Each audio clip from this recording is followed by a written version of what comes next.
सभी बच्चों को सुप्रभात। आज हम लोग भक्तिकालीन के प्रसिद्ध कवि रसखान के बारे में पढ़ेंगे। रसखान का जीवन परिचय और उनके द्वारा लिखी हुई कुछ सवैयों का यहाँ पर विस्तार से वर्णन करेंगे। सबसे पहले रसखान का जीवन परिचय लेते हैं।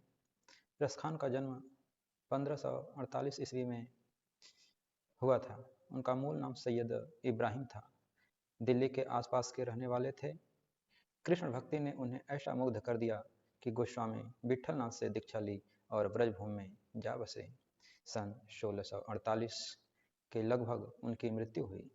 सुजान रसखान और प्रेम वाटिका उनकी उपलब्ध कृतियां हैं। रसखान रचनावली के नाम से उनकी कविताओं का संग्रह मिलता है। रसखान भगवान कृष्ण के अनन्य भक्त थे।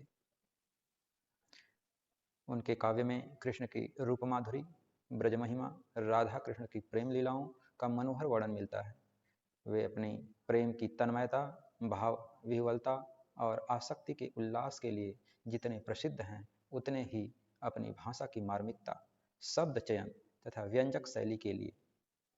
उनके यहाँ ब्रज भाषा का अत्यंत सरस और मनोरम प्रयोग मिलता है, जिसमें जरा भी शब्दांबर नहीं है।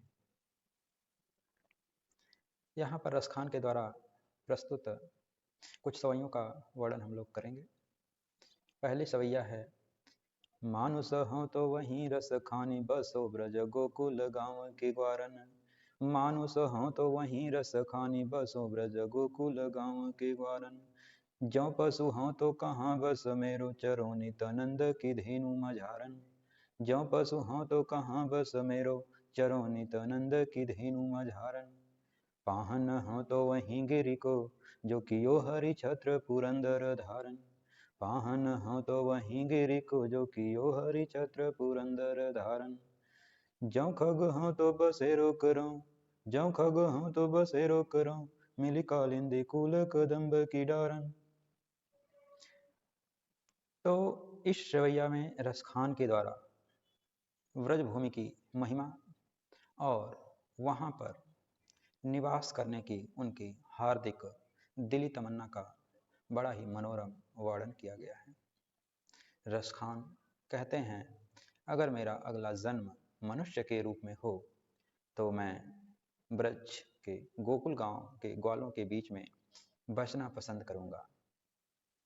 अगर अगला जन्म मेरा पशु का हो, जैसा कि मनुष्य के अगला जन्म क्या होगा यह मनुष्य को ज्ञात नहीं है। अतः रसखान कहते हैं कि अगर मेरा अगला जन्म पशु का हो तो मैं नंद की गायों के बीच में चरना पसंद करूंगा।